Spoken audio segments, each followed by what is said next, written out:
먹어봐. 이거 옛날에 이 농사 안 지어봐서 모르는데 이거 옛날 농약병이 딱 이렇게 생겼다고 진짜로. 뚜껑만 다르지. 여기 해골만 묻히면 농약이야 이거.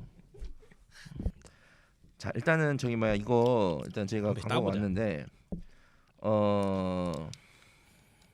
일단은 이게 유명하다는데 저는 처음 들었고 일단 솔직히. 오, 향은 좋네. 어떻게 하는 거야 이거? 아니, 되게 맛있는 향이 나는데.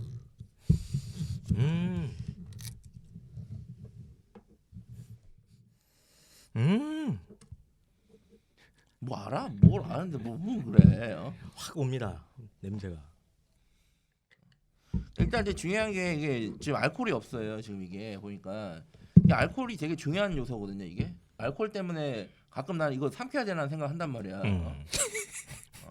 그 알코올 없는 거 아니야? 전날 소맥 좀 말아 드시고 그 다음 날 이제 왜냐면 잠들 이게 깼을 때 삼킬 수도 있다는 걸 생각 정도한 이 알코올이 없으면 그런 생각 안 들 거 아니야.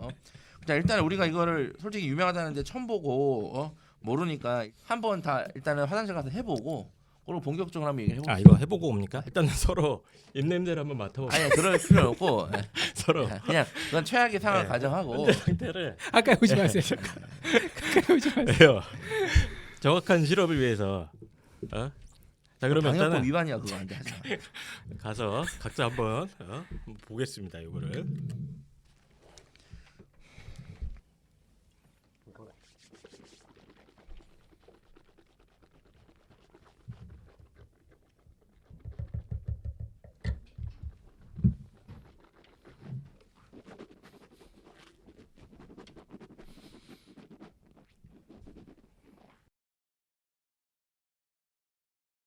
자 입시왕의 전대미문의 광고가 들어왔습니다. 세계 최고의 가글이 뭡니까? 가글은 이제 구강 청결제죠. 그렇죠. 구강 청결제 테라브레스 광고입니다. 이게 구강 청결제 업계에서는 압도적으로 유명한 제품이라고 합니다. 그래서 아마존에서 직구하는 게 지금 구강 청결제 중 1위다. 우리나라에도 지금 소문이 많이 나가지고 지금 현재 올리브영에도 다 입점이 돼 있는데 올리브영에서도 덴탈 케어 1위, 2년 연속 덴탈 케어 제품 1위를 달성할 정도로 아주 이게 나왔다 하면 막 품절도 되고 그런다고 합니다. 1993년부터 30년 가까이 전 세계적으로 사랑을 받는 전 세계 구강 카테고리의 스테디셀러다. 이렇게 말씀드릴 수 있을 것 같아요. 아니 아무리 광고라 그래도 이렇게 사람이 건너뛰기 할 게 이렇게 뭐 이렇게 읽으시면 어떻게 누적 판매의 몇 명이고 뭐 상을 얼마나 받았고 창립자분이 딸 입냄새로 이걸 만들었다 그거 정도는 이제 좀 약간 진정성이 있고. 네. 제가 이거는 제가 지금 방금 하고 왔습니다. 제가 방금 먹고 와서 양치하기 전에 이게 보이더라고요. 그래서 제가 어떻게 했냐면 그 워터픽을 사용하고 네. 양치를 안 하고 이것만 일단 하고 왔어요 지금. 예. 어떻습니까? 근데 제 결론은 뭐냐면 앞으로 가글은 이걸로만 할 겁니다. 좋아요? 예, 그래서 혹시 이 광고주가 보고 있으면 몇 개 더 보내주시기 바랍니다. 그래서 제일 큰 장점 중에 하나가 펜타쌤이 얘기한 대로 무알콜, 알코올 함유량이 높은 가글들은 조금만 있으면 이제 입안이 오히려 더 건조해진다고 그래요. 그래서 건조해지면서 오히려 이게 구취의 원인이 된다. 하지만 테라브레스는 알코올이 전혀 없이도 완벽한 가글의 성능을 내고 있기 때문에 그래서 지금 전 세계적으로 인기를 내고 있는 거고요. 무색소의 무인공향 해서 건강에 혹시라도 악영향을 미칠 수 있는 색소라든가 인공향 이런 것들을 하나도 넣지 않았습니다. 대신 무엇을 넣었느냐? 테라브레스만의 천연 에센셜 오일. 저는 이게 진짜 대박인 것 같아요. 저도 아까 한 모금 쫙 먹자마자 순간 삼킬까 이런 생각이 들었어요. 이거. 그냥 오바고. 아니야, 이 빨간색은 맛있어. 내가 다 먹어봤는데 이게 약간 그 오일, 그 천연 오일 아시잖아요. 그 미용으로 많이 쓰는 오일. 그 딱 하면 이제 약간 마음도 안정되고 그런 느낌. 실제로 향이 싹 올라오면서 아주 이게 가글 같지가 않습니다. 예, 고급스러운 향이 입 안에 은은하게 파져 들어가는데 이 에센셜 오일의 효과가 뭐냐면 플라그, 우리 입안에 있는 구강에 있는 플라그를 억제해 줄 뿐 아니라 잇몸 질환이라든가 충치 예방 등 같은 다양한 효능이 있다고 합니다. 이거는 제가 봤을 때는 가장 간 거예요. 가글한테 가글 같지가 않다고 하는 거예요. 이건 딱 가글이에요. 제가 썼는데 딱 가글인데 다른 거는 이제 가글인 제가 썼을 때 비교하면 안 되죠. 어쨌든 다른 가글 썼을 때는 이제 알코올 때문에 맞아요. 그 향이 좀 남아 있고 끝나고 좀 약간 좀 쓰거나 싸한 맞아요. 느낌. 예, 약간 그런 게 네. 있어요. 근데 이것도 싸하긴 한데 그런 씁쓸한 건 없어요. 맞습니다. 예, 그냥 금방 상쾌해집니다. 그래서 제가 이거 쓰고 이걸 바꿔야겠다는 생각을 한 거예요. 제가. 예. 온 가족이 아들, 딸 그리고 어머니, 아버지가 다 함께 같이 쓸 수 있는 천연 에센셜 오일을 함유한 가글 테라브레스입니다. 그래서 네이버에 테라브레스 꼭 좀 검색해 주시고요. 입시왕이 앞으로 이제 방송할 때마다 이 가글을 활용을 해서 청취자 여러분들께도 입냄새의 피해가 가지 않도록 열심히 노력을 하도록 하겠습니다.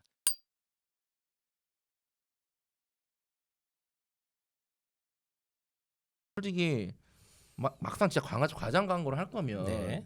잘 이런 식으로 하세요. 네. 서울대생들이 다 썼던 가글. 서울대 입학생 중 87%가 이 가글을 썼어요.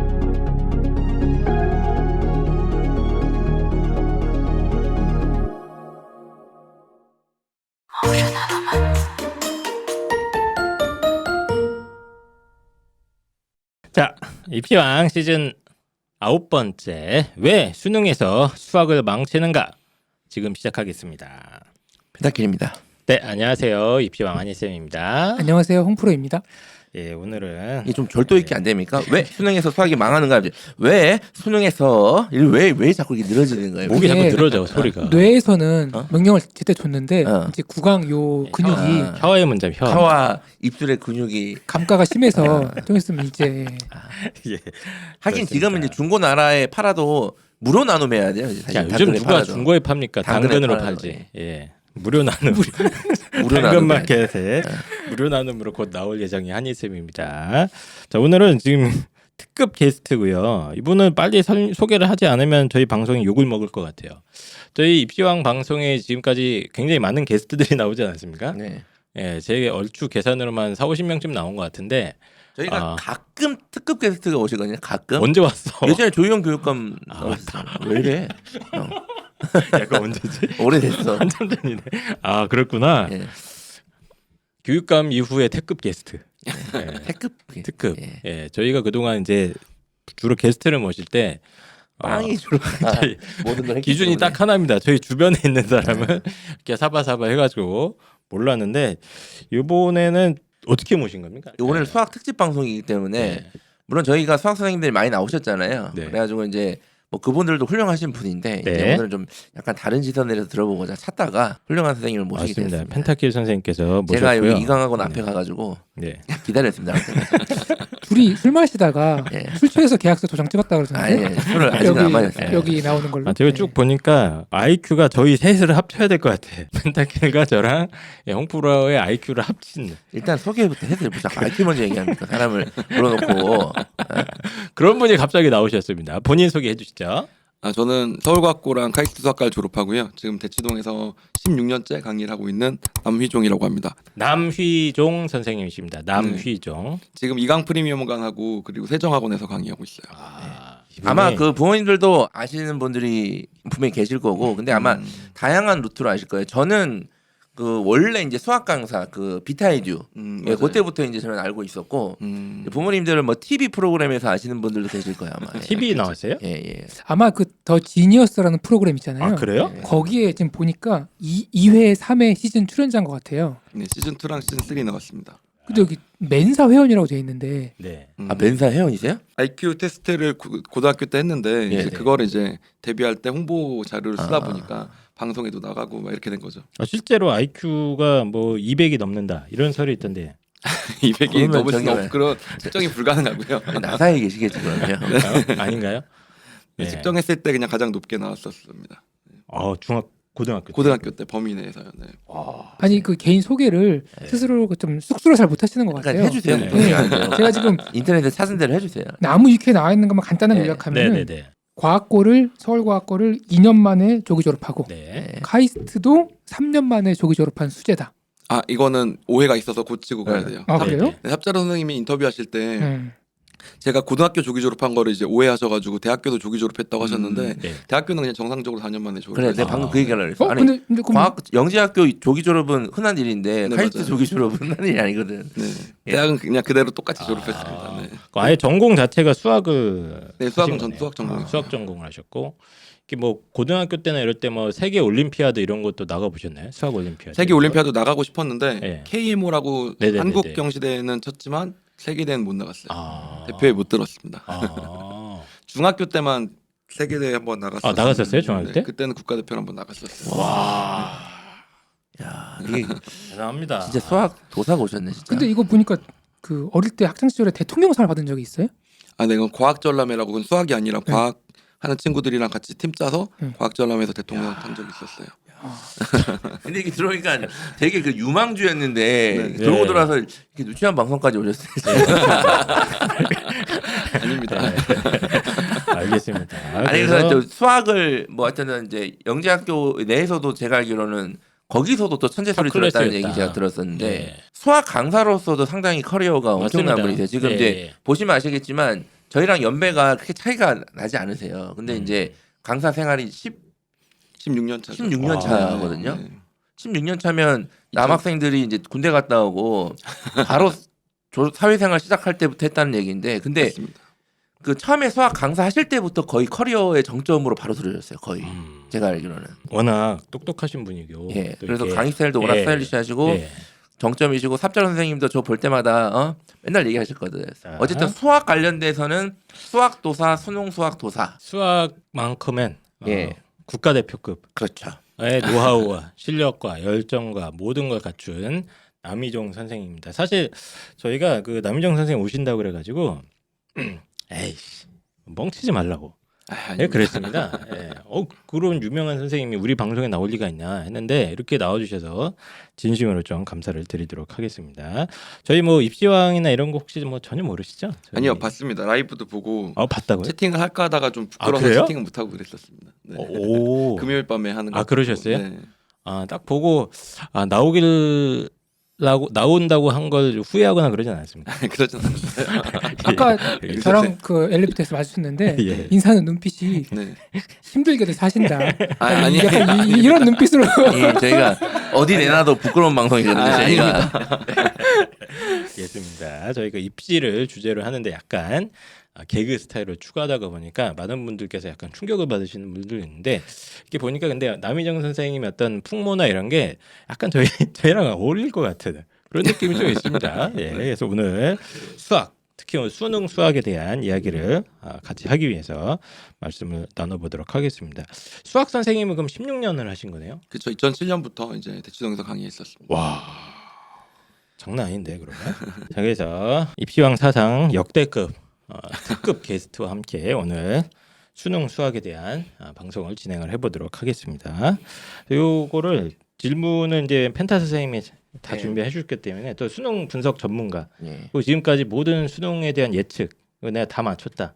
저는 그런 얘기 한 적 없는데. 그런 적 없습니까? 근데 지난번에 특집 방송도 만들어서 했잖아요. 작년 수능에 그랬다고. 작년 작년 수능. 수능. 작년 수능 다 맞췄잖아요. 자기가 다 내가 맞췄다고. 맞췄다고가 아니라 다 증거가 남아 있잖아 영상에. 왜 영상이 남아 있는 것도 이렇게 아니 뭐라고 누가 하는 뭐라고 거야? 합니까? 어? 그래서 한번 방송 진행을 한번 해보시죠. 예. 보면 펜타 쌤이 네. 천재가 오면 좀 기가 죽는 것 같아. 맞아. 수학 선생님 오면 보통 도망치거나 수학이. 예. 예. 그래서 오늘 제가 예.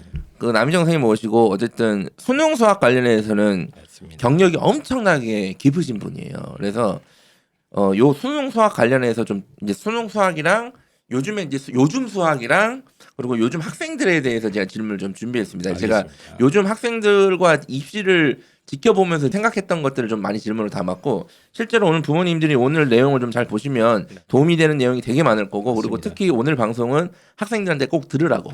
네, 자 일단은 첫 번째 질문으로 수능에 관련된 얘기를 좀 해볼게요. 네. 작년에 첫 통합형 수능을 이제 실시를 했는데 요거에 대해서 좀 종합적으로 평가를 좀 해주신다면 문이과 네. 이제 첫 번째 선생님께서 통합. 유튜브에 예. 올려놓으신 것도 제가 봤는데 이제 다시 한번 여기서 좀 안 보신 분들이 많으실 거니까 네.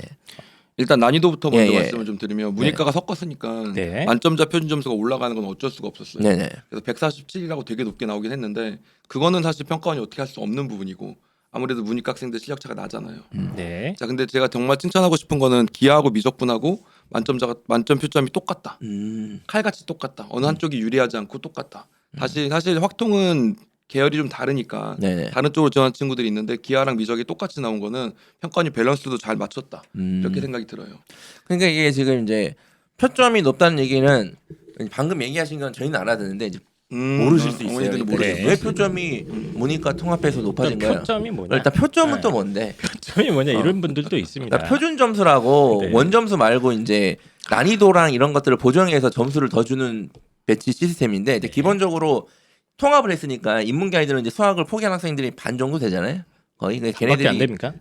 반 정도로 합시다. 예. 예. 걔네들이 이제 밑을 깔아주고 잘하는 자연계 애들을 합쳐놨으니까 이 갭이 큽니다. 이렇게 돼버리면 표준 점수가 많이 나와요. 같은 원점수 기준으로도 평소보다. 근데 이제 어쨌든 표준 점수는 그렇고 저는 이 통합형 수능을 처음에 할 때 우려를 정말 많이 했잖아요. 네, 학교에서. 맞아요. 네, 예. 맞습니다. 그래서 저도 작년에 수능을 치고 제가 말씀드린 게 이 어려운 걸 평가원이 해냈다라고 제가 말씀드렸거든요. 기가 막히게. 네, 엄청 잘한 겁니다. 예, 그래서 지금 남정 선생님도 일단은 기하랑 미적분 전반적인 표점 밸런스가 맞았고 수원 수투가 좀 제가 약간 걱정이 됐거든요. 거기 이제 공통으로 치니까 네네. 이거를 처음에 통합형 할 때는 야 이걸 어렵게 내면 인문계애들 개박살 날 거고 이걸 그렇다고 쉽게 내면 자연계애들이 너무 쉬워할 거고. 근데 어떻게 보여줘요 수원 수투의 난이도는? 수원수투 난이도는 약간 낮춘 건 맞는 것 같고요. 왜냐하면 높였다가는 정말 수학의 표준 점수가 너무 높아지니까 막 150 넘어가고 이럴 테니까 저는 어떤 생각까지 한 게 있냐면 이번에 국어가 어려웠던 이유도 네. 문이과 통합 때문이다라고 생각을 해요. 수학의 표준 점수가 147이 나올 거라고 예상이 되니까 국어도 그 급으로 올리려고 하다 보니 어쩔 수 없이 국어가 어려워진 게 아닌가라고 생각을 할 수 있는 정도라서 이 밸런스에 대해서 고민을 많이 했을 거예요. 그래서 수원수투를 좀 난이도를 낮춰서 문이과 학생들이 이제 크게 차이가 안 나게 해놓고 선택 과목에서만 난이도를 올려주면 그나마 그 둘은 좀 보정이 가능하니까 이렇게 하지 않았을까. 수원수투는 약간 내려갔다라고 보는 게 맞습니다. 이게 놀라운 게 보통 수학 선생님들은 수학 문제 자체만 보고 야 어려웠어, 야 기출에서 나왔어, 아니면 내가 예가 생각한 것에서 많이 나왔어 이런 정도만 얘기하시는 게 맞는데 수학 표점을 떠나서 이제 국어 전반적인 수능의 그림까지 이렇게 또 그리는 또 감사합니다. 이게 수능 바닥에 오래 있으면 하는 얘기. 근데 이 남희장 선생님이 당신보다 오래 있었어요. 예. 알아요. 압니다. 겸손하게 하십시오 오늘 방금 전에. 점수를 알고 있습니다. 예, 그래서 원래 이제 아이들이 수원 수투를 공통으로 응시를 하고 있고요. 그거에 대해서 이제 선택으로 미적분, 확통, 기하 요 세 개를 하는데 작년에 이제 기하와 미적분은 뭐 거의 뭐 선택에 따른 유불리가 거의 없었던 네. 예, 그런 상황으로 나타났고 다만 이제 확통은 전체적으로 만점 구간의 표준 점수도 미적분이나 기하 선택 때보다 살짝 낮지 않았습니까? 네. 예, 그런 것 때문에 이제 어쨌든 미적분이나 이쪽이 유리하다 이런 얘기도 나오지만 어쨌든 문제들만 쭉 살펴봤을 때는 수원 수투의 어떤 난이도나 이런 거는 황금 밸런스다. 이렇게 맞습니다. 두 예. 분이 네, 맞습니다. 얘기를 하시는 거네요. 자 그런데 냉정하게 얘기하면 가나형 시스템에 있었을 때 가형보다는 확실히 전반적으로 난이도가 떨어진 게 맞나요? 네 맞습니다. 예, 그렇습니다. 이런 네. 얘기를 많이 하시길래 옛날 수학 가형. 네, 그러니까 옛날 2년 아니지 전이죠. 그 전에지 예. 바로 그러니까 그 가형계 수학 가형. 예, 최근 한 5년 통틀으면 수학 난이도가 작년 기준으로 봤을 때 그렇게 높은 편은 아니었다. 그렇죠. 네. 네. 맞습니다. 그러면 작년 수능이랑 그 이전 수능 수학 물론 그 이전에 이제 가형 나형 이제 분리돼 있었는데 네. 차이를 좀 말씀해 주시면 좋겠어요. 이제 왜냐하면 작년에 수능 치고 뭐 기출이 의미 없다. 네. 뭐 이런 얘기도 많이 돌았고 그리고 제가 계속 강조했던 게 지금 문항 배치를 자꾸 이상하게 해서 좀 혼란을 주고 있는 것 같은데 그래서 좀 요런 거 또 이제 킬러 준킬러 킬러 시스템에서 지금 준킬러 킬러 시스템으로 바뀌었잖아요. 네. 그러니까 요것도 그렇고 좀 작년 수능이 그 이전 수능과 좀 차이점이 있다면 뭘까요? 일단 그 이전 수능은 또 둘로 나눠야 되는데 네네. 옛날 수능이 있고 최근 몇 년의 수능이 있었는데 아. 최근 몇 년 수능 같은 경우는 킬러의 힘을 너무 많이 주는 경향이 있었죠. 17, 18, 19 요때는 해도 킬러가 좀 많이 어려웠으니까요. 근데 이제 킬러가 어렵다 이거는 못 푸는 거 아닌가라는 만큼 어렵다가 이제는 그렇지 않고 정상적인 킬러로 좀 내려가면서 상대적으로 준 킬러가 좀 두터워진 그런 케이스입니다. 그러니까 그 전이 되게 왜곡된 시험이었던 거죠. 21, 29, 30번 제가 그래서 사회 문제를 죽어라 이건 풀어라 내는 문제가 아니라 죽어라 내는 문제였는데 그렇죠. 말 그대로 킬러였던 거였죠. 남영 선생님이 봤을 때도 문제 풀기가 어려웠나요? 그런 문제들이 그때 저는 어렵지 않지만 이거를 가르쳐서 학생들이 풀게 만드는 게 쉽지 않다라는 생각이 든 거죠. 아니 저는 지금 네. 살짝 그 뭔가 망설임이라도 있으실 줄 알았어요. 나도 있을 줄 알았어. 망설임일 줄 알았는데 저는 어렵지 않지만 바로 나오십니다. 여기 지금 그 네. 나무 위키에 예. 그 남정 선생님을에 대한 평가가 네. 뭐가 나 있냐면은 눈치와 정치력이 제로였다. 여기에 볼드체로 이렇게 돼 있는데, 그러니까 그만큼 솔직하고 순수하신 분이다. 그 게임 지니어스라는 네. 방송에서 저 100% 이과입니다. 네. 시청자들 평가하는 그게 그래서 네. 알겠습니다. 100% 이과, 100% 이과, 순수 이과니까. 어쨌든 그 완전히 한 19년 이전까지라고 해야겠네요. 네네네. 한 3년 전까지만 해도 거의 완전히 양극화된 맞습니다. 형태였는데 예. 그 이후부터는 점점 예. 킬러가 쉬워지는 축이었고 작년 수능도 그랬다 이렇게 보시면 될 것 같아요. 그때 제가 그 수능 분석 방송 말씀드렸지만 그 세 문제 죽어라 내는 시스템이니까 네. 그때는 웬만한 선생님도 현재 그러니까 수능 수학 선생님들도 못 풀고 힘들어하시는 분 되게 많았거든요. 진짜 실제로. 많았어요. 학교 예. 선생님들은 학교 선생님 못 풀었지. 진짜 선생님들은 못 너무 푸시죠. 힘들었고 예. 근데 그렇다 보니까 문제가 인문계 아이들은 킬러를 안 맞춰요 아예. 왜냐면 안 맞춰도 1등급이거든 사실상. 근데 자연계 아이들도 물론 그거 맞춘 애들도 있긴 한데 네. 이제 엄청 극악 난이도를 하다 보니까 이제 문제가 많았죠. 야 이게 뭐 사람이 내는 문제냐? 이건 뭐 무슨 맨날 하버드 수학과 학생이 못 푸니 뭐 하버드 수학과 교수가 못 푸니 막 이렇게 하다가 이제 그러면 중킬러 킬러로 이렇게 좀 문제 난이도를 좀 낮추면서 킬러 중킬러 문항을 좀 늘리는 방식으로 조정이 됐던 거죠 이제. 가장 심각했던 거는 21번이 객관식이니까 네. 5분의 1이 운으로 맞추고 맞아요. 네. 나머지는 틀리고 이게 제일 심각했던 것 같아요. 결국 킬러를 맞추냐가 그냥 5분의 1의 확률에 달린 문제가 돼버리니 그러네. 그럼 그거 맞춘 애들은 표점상 엄청나게 이득이 그러니까요. 거잖아요. 그게 너무 큰 왜곡이었다고 봅니다. 제일 화두가 그래서 21번을 몇 번으로 찍을 것이냐. 이게 이거는 이제 상위권 학생들의 목표였어요. 전 국민의 어떤 그 갬블링 실력을 높여주는 뭐 그런 시험인가요? 이게 그래가지고 그때 그 객관식 찍는 분석도 막 수능 전에 많이 하셨어요 선생님들이. 맞아요. 수능 선생님들이 야 계산해서 1번, 2번, 3번 비율을 계산하고 아니 이것도 모르겠다 그러면 올해는 통계적으로 이거다 뭐 이런 식으로 많이 했을 때. 참 웃지 못할 상황이네요. 네. 그래서 작년도 준킬러 킬러 문항의 시스템은 유지가 됐고 네, 맞습니다. 그 문제 유형, 문제 배치 이런 것들은 어떻게 보세요? 문제 유형은 이제 킬러 아니 뭐야 기출이 의미 없다 뭐 이런 얘기를 많이 하는 학생들이 있거든요 지금. 기출이 의미 없다라고 하는 거는 네. 일단 기출과 좀 많이 달라진 게 수원 수투 개수가 많아졌잖아요. 네네. 근데 사실 수투 같은 경우는 그동안 기출 문제가 많지가 않아요. 그러다 보니까 학생들 입장에서 기출 문제 다 풀었는데 처음 보는 문제들이 나오기 시작하니까 기출이 상대적으로 의미가 좀 줄어든 게 아닌가 이렇게 얘기를 하는 거고 수학 1에서도 삼각함수 파트가 그전엔 시험 범위 없었기 때문에 기출 문제집에는 없는 거죠 삼각함수 그러네. 파트가. 그러니까 그러다 보니까 이제 기출 문제가 좀 퇴색된 거지 그 외의 파트 시험 범위가 유지된 파트에서는 기출이 당연히 여전히 의미가 많이 있습니다. 또 두 번째로 선택 과목 같은 경우가 있는데 선택 과목이 8문제밖에 안 나오는데 특히 이과 기준으로 미적분으로 말씀을 좀 드리면 내용이 되게 많은데 8문제 다 때려놓고 그중에 또 2, 3점짜리 몇 개 의미 없는 문제를 빼버리면 문제가 몇 개 안 나와요. 공부는 실컷 많이 해야 돼. 엄청나게 많이 해야 되는데 문제 몇 개 안 나오니까 맞아. 약간 뭔가 밸런스가 안 맞지 않나 싶어요. 저는 선택 과목이 더 늘어나야 된다고 보는데 이거는 국어 문제도 있기 때문에 그 바꿀 수가 없어가지고 학생들 입장에 선택 과목 공부할 때 아무래도 좀 가성비 떨어진다 이런 소리를 할 수밖에 없죠.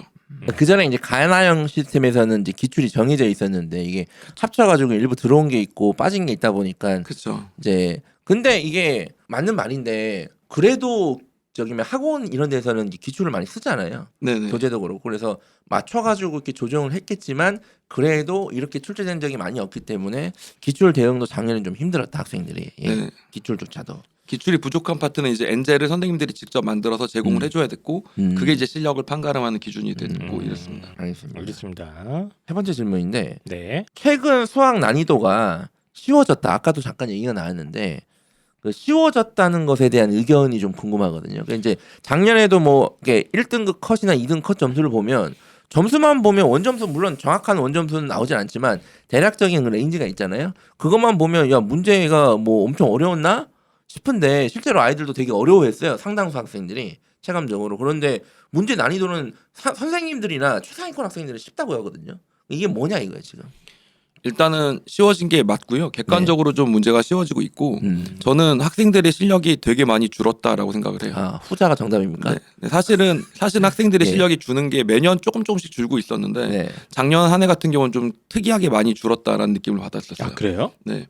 일단 첫 번째로 뭐가 있냐면 선택 과목 체제가 생기다 보니까 아무래도 진도를 좀 천천히 나가도 되는 그런 부분이 생기면서 학생들이 아예 수학 공부에 대한 의지 자체가 좀 많이 꺾인 것도 있는 것 같고 또 코로나 세대잖아요. 네네. 그런 부분에 있어서 학습 공백이 좀 있었던 것 같기도 하고. 특히 2학년 때가 되게 맞죠. 중요한데 수학 공부하는 시기가. 네, 그렇죠. 공통 과목을 그때 예. 진도 올라가니까. 그때 이제 코로나 직격 맞아가지고 맞습니다. 룰루랄라 했으니까. 네, 그래서 엄청나게 학생들 실력 차가 많이 훅 떨어졌다는 느낌을 좀 많이 아, 그게 받았기 때문에. 어떻게 느낌이? 애들 딱 보면 이렇게 눈빛이나 이런 게좀 상태가 보이나요? 좀 그러니까 약간 매년 수업하던 문제를 예. 그 타이밍에 똑같이 수업을 하고 있는데 네. 어렵다, 너무 힘들다, 아, 나는 그래요? 생각 못하겠다 이런 식으로 나올 때 근데 그 등급이나 성적 때는 그동안 학생들이랑 비슷하단 말이에요. 그러면 현장에서 진짜 그게 여기서 느끼는 느껴지는구나. 체감되는 차이가 확실히 있습니다. 이 얘기는 제가 다른 수학 선생님도 이 얘기를 많이 했었는데 맞아요. 네, 맞아요. 다른 수학 선생님이랑도 이런 얘기를 많이 하시나요? 실제로 그게 많이 그럼요, 있구나. 그럼요. 네. 그냥 공공연하게 객관적으로 학생들의 실력이 많이 내려왔습니다. 눈에 띄게 많이 내려왔어요. 그럼 어쨌든 평가원이 이것도 인지를 충분히 하고 있을 거기 때문에 평가원이 이렇게 생각했을 거예요. 야 통합이고 야 뭐 너무 어렵게 되는 건 좀 그러니까 좀 쉬운데 또 변별이 안 되면 안 되니까 약간 저는 이상하게 냈다고 표현을 하는데 그런데 이렇게 됐는데도 아이들이 못 푸네? 그럼 우리 더 난이도를 떨어뜨릴 수 있네요? 라고 생각할 수도 있다. 네, 알겠습니다. 어쨌든 그 난이도 자체는 좀 쉬워졌다. 문제 자체는 좀 쉬워진 게 맞다. 네, 맞습니다. 인문계 학생들 입장에서도 쉬워진 게 맞나요? 자연계 학생들 입장에서는 분명히 쉬워진 게 맞는 것 같아. 인문계 학생들 입장에서는 거의 비슷하다고 보시면 됩니다. 아, 왜냐하면 나오던 게 그대로 나오고 있는 거고 자연계 학생들 입장에서는 문제가 쉬워진 게 맞고요. 음. 인문계에다 초점 맞춘 거죠. 그럼 킬러 문항이나 이런 것도 확실히 지금 난이도가 많이 낮아진 게 맞아요. 풀 수 있는 상황이 됐네. 네, 충분히 풀 수 있는 문제가 된 거죠. 아. 그동안 기출도 많이 쌓여 있고 그러다 보니까 학생들 입장에서는 준비만 한다면 준비를 안 하는 친구들이 많아서 문제지. 준비만 이게 한다면 왜 그러냐면 그 소룡이나 대입이 확 바뀌면 그 시장에 그 반영되기까지 그 딜레이가 좀 있거든요. 맞아요. 그러니까 이제 킬러가 17, 18, 19 막 이럴 때 막 죽어라 냈기 때문에 아이들이 이미 중학교 때나 고등학교 때 공부하기 시작부터 야 킬러 문항은 일단 하지 마. 30번은 뭐 푸는 거 수학을 아니야? 내가 의대 가겠다 막 이런 애들 제외하고는 야 이런 건 하지 마 이렇게 넘어갔을 가능성이 크단 말이에요. 그래서 네. 의식적으로 야 킬러 문항은 버리는 거야. 이런 생각을 하니까 실제로 이렇게 지도한 선생님들도 좀 많다고 생각하거든요. 그러니까 읽질 않아요. 30번을 보질 않고 그냥 아. 마지막 페이지 확인하고 앞으로 돌아갑니다. 그냥. 이렇게 생긴 거구나. 네, 네. 아, 그러니까 그런 태도를 고칠 필요가 있죠. 이제는 음. 충분히 풀 수 있는 킬러가 됐으니까요. 인문계도 풀 수 있나요? 인문계 학생들도? 인문계라면 사실 네. 22번과 예. 30번은 전략적으로 버리는 거를 동의하는 부분이 있습니다. 알겠습니다. 네. 아직 인문계들한테는 네, 인문계라면 좀 있다. 네. 아무리 그래도 네, 제가 말씀드리는 건 어느 정도 이과 학생들 기준이고요. 네, 알겠습니다. 그래서 제가 이제 말씀을 드리는 게 제가 요즘 아이들 보면서 제가 상담할 때도 이 얘기를 많이 하거든요.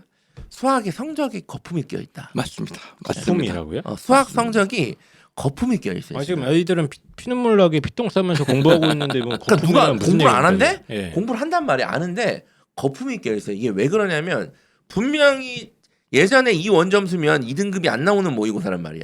맞습니다. 그리고 아니 제가 지금 현재 2학년 학생들 작년에 모의고사 봐도 아니 이 원점수를 받고 왜 지금 3등급, 2등급이 나오는 거지?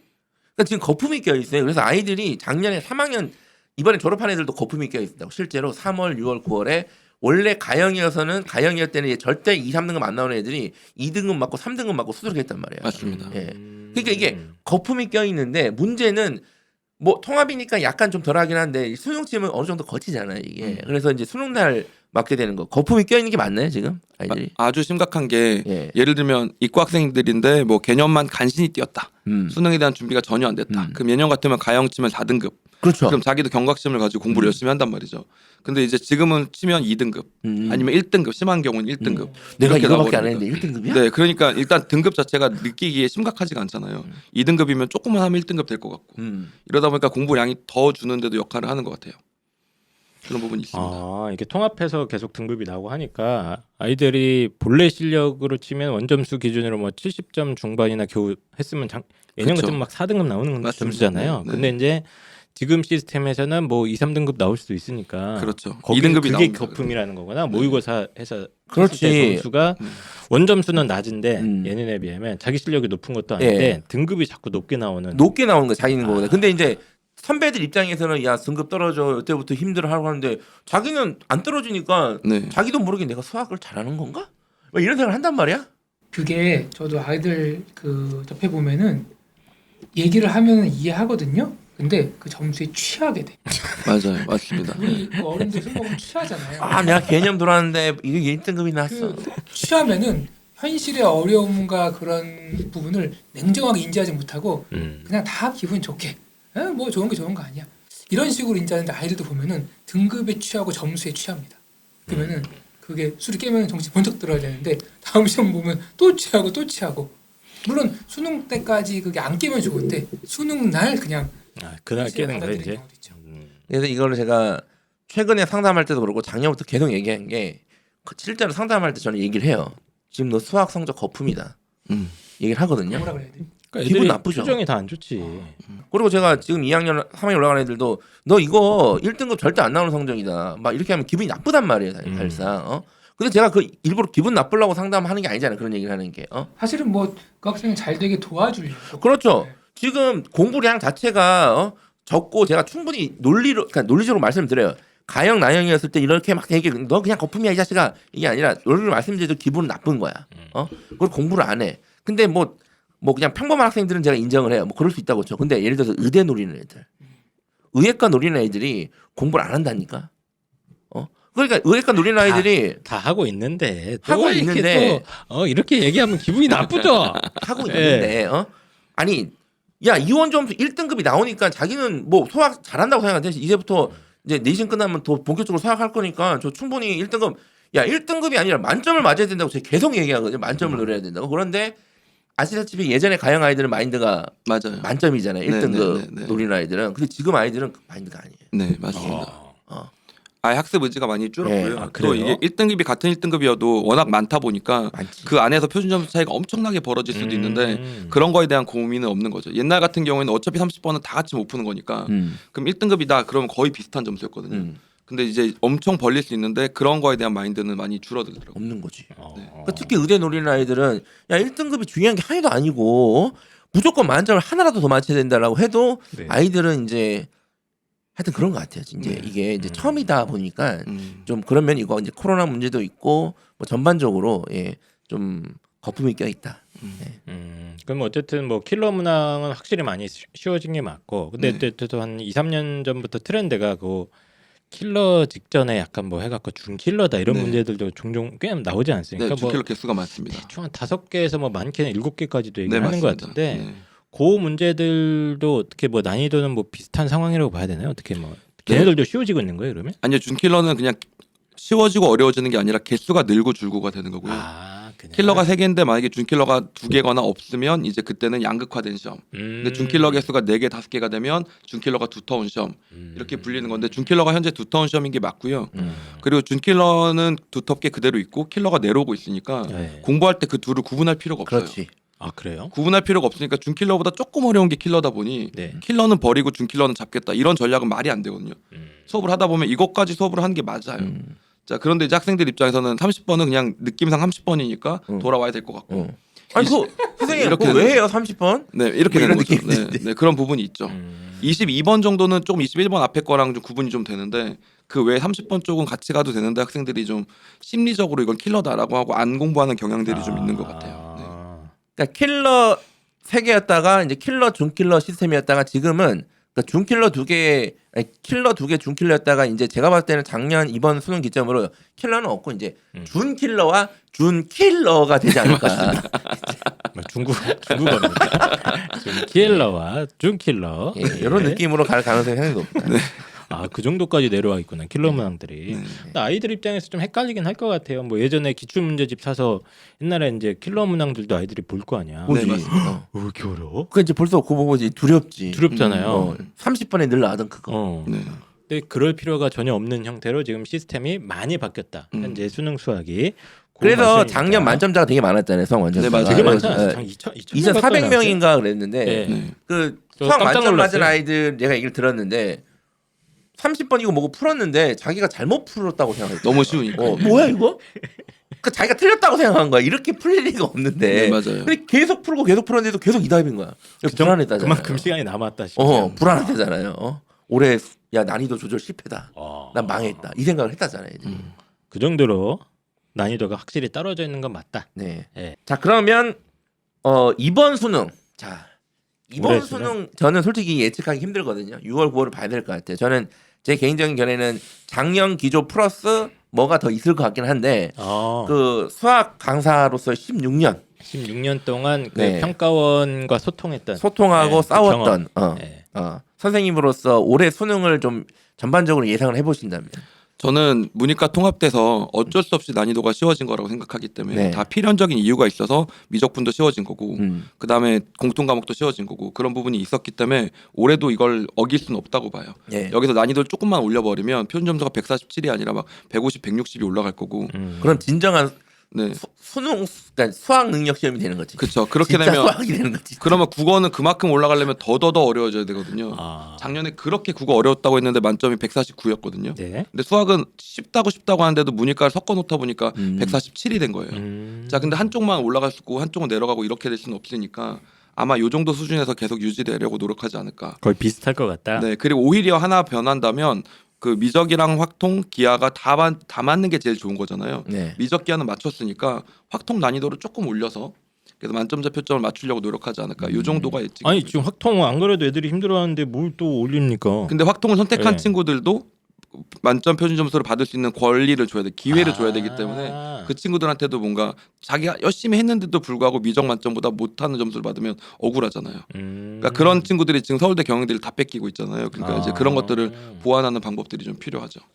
확실히 얘기를 들어보니까 일반 수학 선생님하고 약간 뷰가 좀 다르네. 왜요? 이게 그 지니어스라고 그러는데 아니면 이게 편견을 갖고 보지 마. 근데 이게 어. 경력이 쌓인다고 이렇게 되는 건 아니에요. 제가 봤을 때 네. 진짜 오래 한 수학 학원 원장님도 수학 얘기만 하세요. 그 수학 난이도가 쉽네 어렵네. 근데 이제 다른 과목하고의 이런 균형감 있게 보는 거는 이거는 확실히 약간 좀 네, 이분이 우리보다 경력이 길어요. 뭘 자꾸 평가합니까? 뭐 평가 뭐 경력- 방송하지 마 그러면. 16년 뭔가 입 다물고 있어 16년 그러면. 차십니다. 평가라기보다는 네, 알겠습니다. 아이고. 그러면 확통이 오히려 살짝 오히려 어렵게 나와서 작년에 확실히 쉬웠죠, 확통이. 확실히 쉬운 건 아니었는데 조금 더 어렵게 나와야만 만점이 아. 맞습니다. 네. 그래서 자꾸 쉬었다고 하지 마. 확통 못 친 애들 어떡할 거야? 왜 그래 자꾸? 어? 못 친 애들 아니, 많다니까. 쉬웠다 그러더라고 전체적으로. 근데 어쨌든 확통도 한두 문제 정도를 좀 난이도를 살짝 근데 올릴 조금 더 수- 올려줘야 필요가 됩니다. 있다. 네. 네, 약간요, 그래야지 약간. 확통 선택자들이 받는 불이익을 한 2, 3점 정도는 이렇게 이렇게 네, 보완을 해주는 보완을 거죠. 해줄 수 있게. 네. 이건 갑자기 궁금해서 드는 질문인데 미적분은 선행 정도가 누적이 되고 되게 또 양도 많고 맞습니다. 갑자기 시작해서 해결이 안 되는 과목이잖아요. 네, 예? 맞습니다. 그래서 제가 인문계들이 요즘에 저도 미적분 할게요. 막 저도 이런 애들이 엄청 많거든요. 많아요. 요즘. 예? 네. 근데 이제 확통은 보통 선행을 많이 안 하고 네. 보통은 빨라봤자 1년 전, 보통 1학기 전 대부분 아이들은 학기 전 겨울방학에 많이 하거든요. 네. 근데 그렇게 시작해도 확통은 만점 맞을 수 있나요? 투자하면? 네, 당연히 늦게 시작해서 확통은 만점 받을 수 있고요. 예. 그리고 그것 때문에 3점 분리하겠다고 미적분으로 돌리겠다는 과감한 시도를 하는 친구들이 있는데 예. 진짜 개뿔 몰라서 하는 소리고 네. 미적을 시작해 보면 얼마나 자기가 잘못 선택했는지를 뼈저리게 알게 될 거예요. 예. 그러니까 그냥 무조건 확통해서 그냥 확통 다 맞는 쪽으로 최선을 다하면 됩니다. 네, 이제 내가 얘기하고 싶은 걸 다 얘기해서 너무 속 시원해. 아니 선생님이요, 우리 아가 이번 겨울방학부터 열심히 한다는데 열심히 해서 길을 죽입니까? 열심히 해서 될 문제가 아닙니다. 아 그래요? 네, 미적분은 열심히 해서. 급이 다릅니까? 양이 훨씬 더 많기 때문에 그만큼 다른 걸 되게 불리하게 생각을 해야 되는데 아. 그렇게 하고도 다 못 맞을 확률이 높아요. 그래서 결국 하나 틀리면 확통 만점보다 공부는 실컷 더 하고 표점은 똑같은 점수 받고 이렇게 됩니다.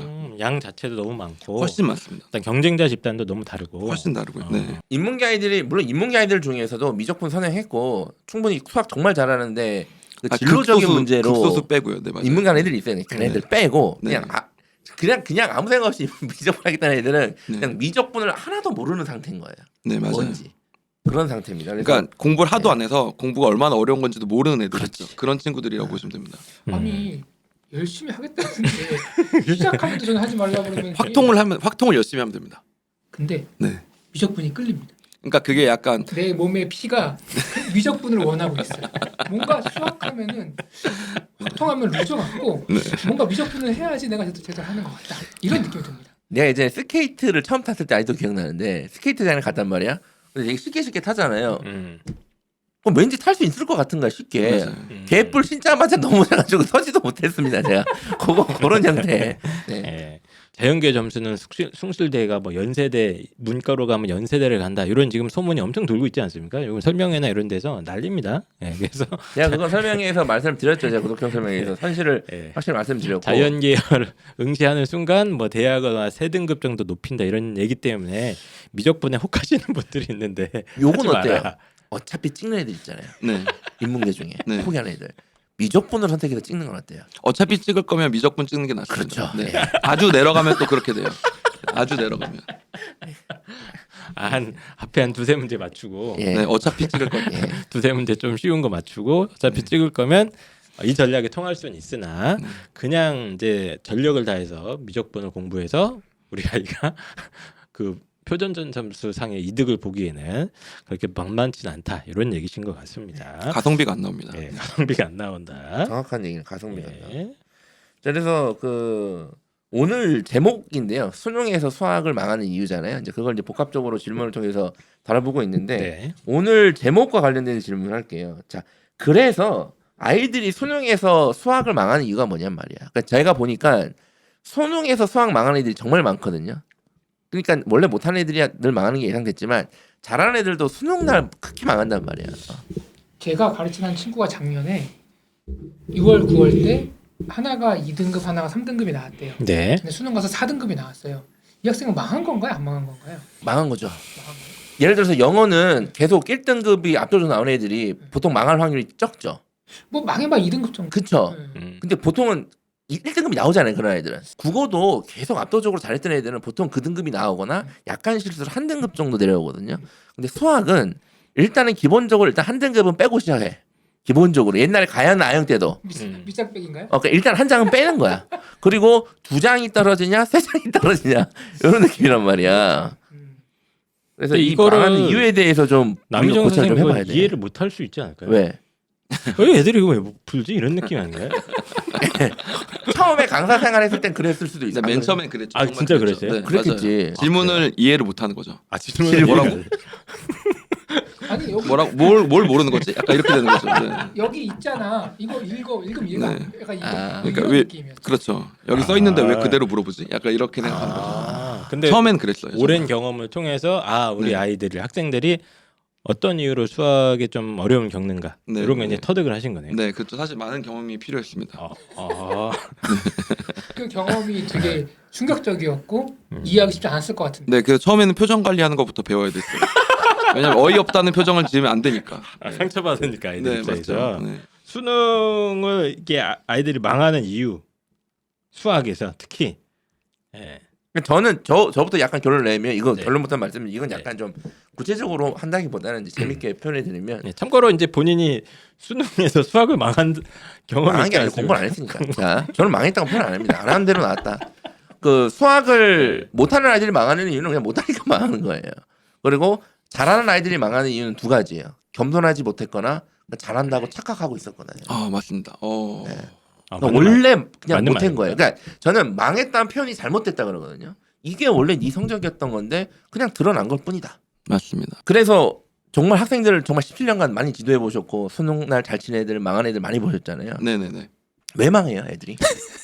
일단 문제를 좀 더 구체적으로 줄여야 될 것 네. 같은데 6월, 9월 모의 평가보다 수능이 더 점수가 안 나오는 이유를 만약에 대자면 일단 두 가지 정도인데 당연히 육모, 구모보다는 더 학생들의 자원이 자질이 더 우수해지죠. 그렇죠. 반수생 들어오고 재수생들도 더 열심히 하고 그리고 또 막판 되기 시작하면 공부를 또 많이 하잖아요. 네. 그러다 보니까 전체적으로 내려가는 경향이 있는데 거기서 이제 좀 구체적으로 학생들 개개인이 왜 망하는지를 좀 나눠보자면 못하는 친구들은 제가 보고 있으면 자기를 정확하게 파악을 하고 그거에 맞는 해법을 찾아야 되는데 남들이 하는 공부를 해요. 예를 들면 지금 개념도 안 돼 있고 아무것도 안 돼 있는 친구면 차라리 다 포기하고 개념과 기본 문제만 풀어서 3점짜리를 다 맞추자. 이게 훨씬 더 현명한데 다 4점짜리 문제집을 푼다든지 아니면 모의고사를 풀고 있으니까 나도 모의고사를 푸는 거예요. 저도 모의고사 반을 운영하지만 시험 쳐보면 50점 이하의 점수가 나오는 친구들은 모의고사 반에 올 필요가 없거든요. 모의고사는 다 된 다음에 점검을 하거나 아니면 약점을 찾는 용도인데 기본도 안 돼 있는 친구도 모의고사를 치러 오는 거예요. 파이널 왜냐면 모의고사. 네, 대치동은 다 모의고사를 치고 있으니까. 그러면 그런 반 애들을 보면 나가라 그래요? 사실 나가라고 안 하고 자료를 주고 이것부터 하고 와라 이렇게 얘기를 하거든요. 나가라고 하기는 또 너무 가혹해요. 사실 사실 수능이 기분이 나쁘지. 수능이 11월인데 9월에 온 친구한테 야 넌 나가라 이렇게 되면 가혹하죠. 다른 걸 제시해주고 이걸 먼저 하고 와라 이렇게 얘기를 하는데 그러니까 안 하죠. 본인한테 필요한 어떤 것들을 갖다가 찾아서 정확하게 맞죠. 그거에 맞는 거를 훈련을 하거나 뭐 개념을 다시 보거나 해야 되는데 맞습니다. 생각보다 그냥 학원에 휩쓸리고 친구한테 휩쓸리고 분위기에 휩쓸려서 자기한테 안 맞는 걸 하는 경우가 생각보다 많다. 네, 생각보다 많은 정도가 아니라 거의 대부분이 그래서 1년을 해도 늘지 않는 게 그래서 아, 그래요? 그렇습니다. 보통 고3은 그냥 자기가 안 되는 걸 알고 있는데 그냥 견디기만 해요. 문제를 해결하려고 하지 않고. 아, 내가 안 되는구나. 근데 남들 하니까 나도 하긴 하는데 역시 또 안 되는구나. 6월에도 안 되는구나. 9월에도 안 되는구나. 아, 견딘다는 수능은 표현이 결국 안 되는구나. 딱이네. 이렇게 되는 거죠. 이게 제가 영어도 얘기하지만 수능도 똑같네요. 그러니까 학생들이 내가 뭘 알고 뭘 모르는지 그걸 모르는 게 제일 큰 문제라고 얘기하거든요. 맞습니다. 그러니까 내가 부족한 부분을 채우면 실력이 느는데 뭘 알고 뭘 모르는지 모르니까 그냥 이것저것 하다가 그냥 시간이 흘러가는. 수학도 똑같네요. 그거는 수학 영어뿐만 아니라 그냥 인생의 가치입니다. 근데 맞는 진짜 것 같아요. 그래. 네. 소크라트 선생님이 너 자신을 알라. 그게 너무 어려운 거야. 어려운 거예요. 그게 어려운 넌 알아? 너는 너에 대해서 알고 있니? 네. 뭐 이런 거거든요. 약간. 일단 받아들이지 않는 예. 것도 중요한 것 같아요. 문제인 것 같아요. 그러니까 아 내가 되게 못하는구나. 개념도 안 돼 있구나라는 걸 받아들이고 그걸 고쳐야 되는데 그게 아니라 아 이건 실수했고 이건 뭐 시간이 모자랐고 뭐 이런 식으로 이제 둘러대기 시작하는 거죠. 그리고는 그냥 지난주에 했던 걸 이번 주도 똑같이 하고 있는 겁니다. 얘기를 나눠보면은 나름의 근거는 있습니다. 맞아요. 제가 고2 때 1등급을 받아봤습니다. 그러니까 저는 열심히 하면은 지금 그러니까 그게 운으로 받은 게 아니라 그것도 실력이었고 지금 3등급도 실력이었고 그러니까 내 실력은 1등급과 3등급 레인지를 다 왔다 갔다 거리니까 이제 여기서부터 시작하는 거니까 얘기가 안 통하는 거예요. 나름의 근거 있습니다. 그 아이들도. 근데 이게 그 대치동의 어떤 그 수능 그 사교육 시스템 자체의 문제일 수도 있어요. 이제 대치동 사교육 시스템은 이제 시기별로 어느 정도 지금 이렇게 정형화가 돼 있잖아요. 규격화가 맞습니다. 돼 있고 하기 네. 때문에 아이들이 예를 들어서 내가 수학을 막 4등급 6월 9월 4등급 5등급 헤매는데 내가 대치동 가서 공부해보겠다고 해봤자 실제로 들을 만한 게 없어요. 근데 모르는 아이들은 맞습니다. 그냥 다 이거니까 이걸 해야 되는구나라고 듣는 거야.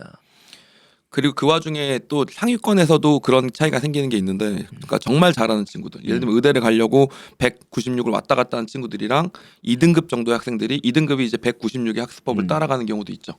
그 친구 같은 경우는 모의고사 틀리면 틀린 거에 대해서 확인하고 보충하고 이런 게 필요한데 제일 잘하는 친구들이 푸는 제일 어려운 문제를 같이 풀면서 이제 러닝 메이트를 해주는 거죠.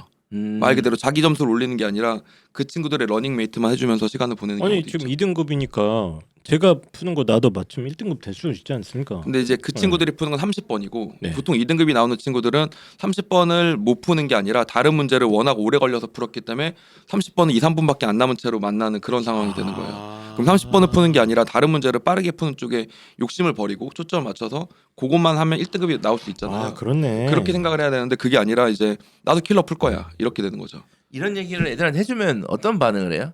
사실 저는 있는 그대로 눈치가 없는 스타일이다 보니까 예. 있는 그대로 얘기를 해요. 그거는 자타 공인 나와 있습니다. 네 맞아요. 눈치와 정치력이 부족하다. 네. 그러니까 있는 그대로 얘기를 해요. 이게 팩트니까. 예. 그리고 학생들의 인생은 장난치면 안 되는 거니까 이렇게 얘기를 하는데 받아들이질 않는 부분이 있어요. 그러니까 일단 타성에 젖어서 그냥 가던 대로 가는 게 제일 편하고 여기서 이제 딱 잘라서 나는 킬러 안 풀겠다. 이렇게 생각하기 쉽지 않잖아요. 또 아 나는 기본이 안 돼 있으니까 지금 남들 다 모의고사 푸는데 나 혼자 기본 개념서 풀겠다. 이렇게 하기가 쉽지 않으니까 받아들이지 않는 친구들이 많아서 그렇지 말은 다 있는 그대로 해주고 있습니다.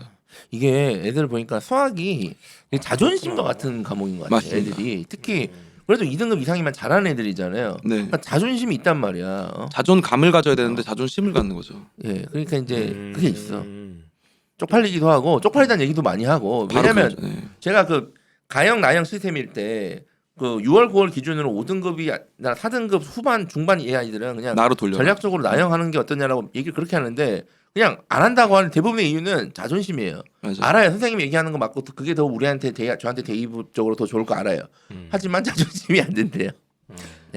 그런 어떤 심리적인 이유나 뭐라고 해야 되나 환경적인 이유 때문에 아이들이 자기한테 맞는 어떤 그 문제 훈련 혹은 뭐 기본 개념 약한 부분이 만약 있다면 그런 것들을 갖다가 집중적으로 하면 분명히 약점이 보완되고 그게 수능날 반영이 되는 건데 그렇죠. 그걸 안 한다는 거예요. 맞습니다.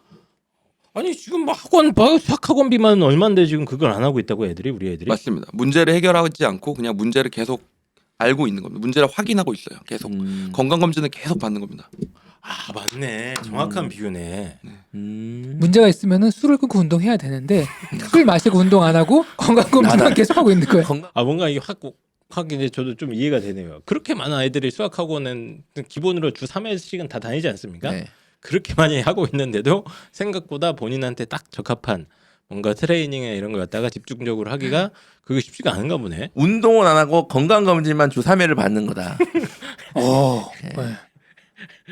알겠습니다. 잘하는 학생들이 좀 망하는 이유는 어떻게 보세요? 수능 날 망하는 이유는? 일단 첫 번째로 잘하지 않았기 때문일 거거든요. 아 잔인하네.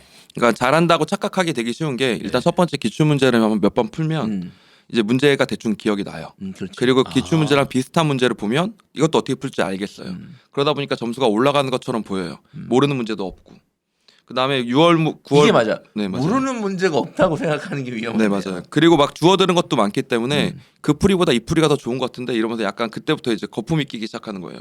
그러니까 뭐 예를 들면 그냥 풀면 되는데 더 좋은 풀이를 들은 적이 있으니까 이 풀이보단 더 좋은 풀이로 한번 풀어볼까? 이렇게 생각하다가 결국 못 풀었었어도 수업 듣다 보면 아 저번에 들었던 얘기거든요. 그러니까 안다고 생각하면서 스스로가 점점 잘한다고 생각하는 거죠.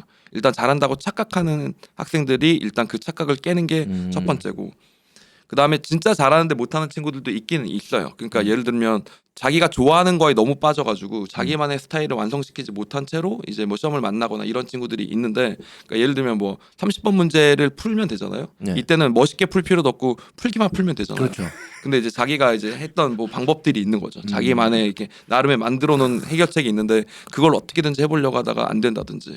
그러니까 이런 식으로 이제 그리고 또 모르는 문제가 있었다. 그러면 수능이면 중요하니까 그것만 넘어가서 다른 문제 다 풀고 돌아오면 되는데 거기서 이제 말리기 시작해가지고 그 문제만 계속 시간 다 쏟아붓다가 어이없게 뒤에서 2개 실수로 틀려버리고 이런 요거 경우 되게 많은 것 같아요. 요거 맞아요. 이게 심리적으로.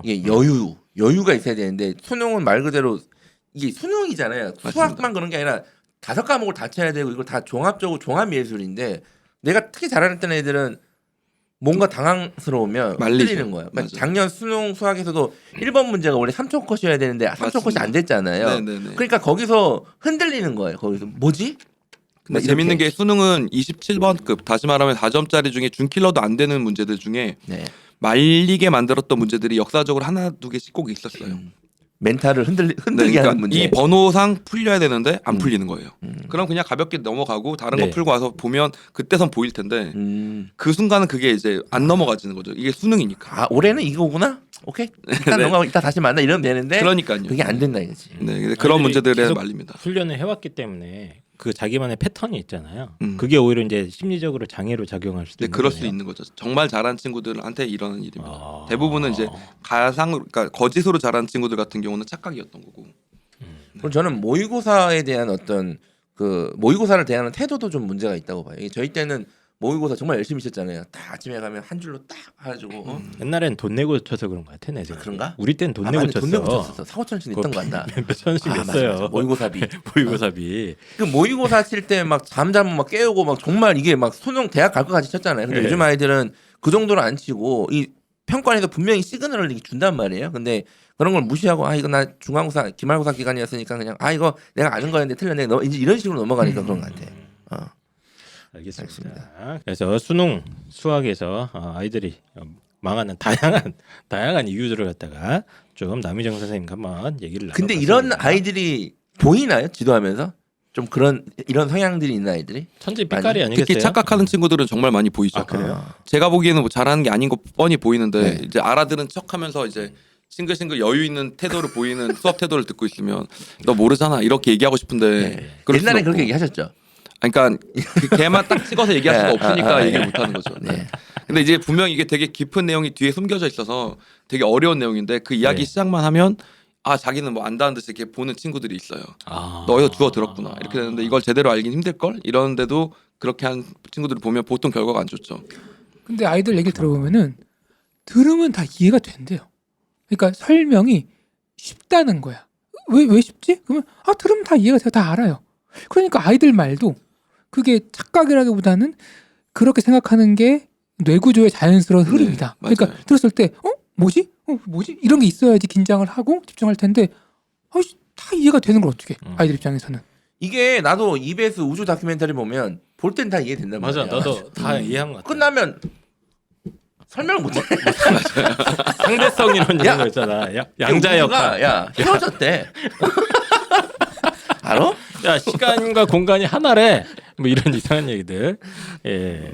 근데 그렇게 겉만 핥고 잘못된 이해를 갖고 그냥 자기 실력을 착각하고 딴 공부하고 있는 아이들이 더럽게 많더라. 뭐 이런 얘기를 해주신 것 같습니다. 자, 그러면 이제 여기까지 얘기하면은 이제 어머님들이 화를 낼 수 있어요. 네. 우리 애들이 공부를 잘하게 해줘야지 못하는 얘기만 하느냐. 예. 그래서 어떻게 하면 우리 아이들이 본격적으로 수학을 잘할 수 있는지 잠깐 쉬었다가 돌아오도록 하겠습니다.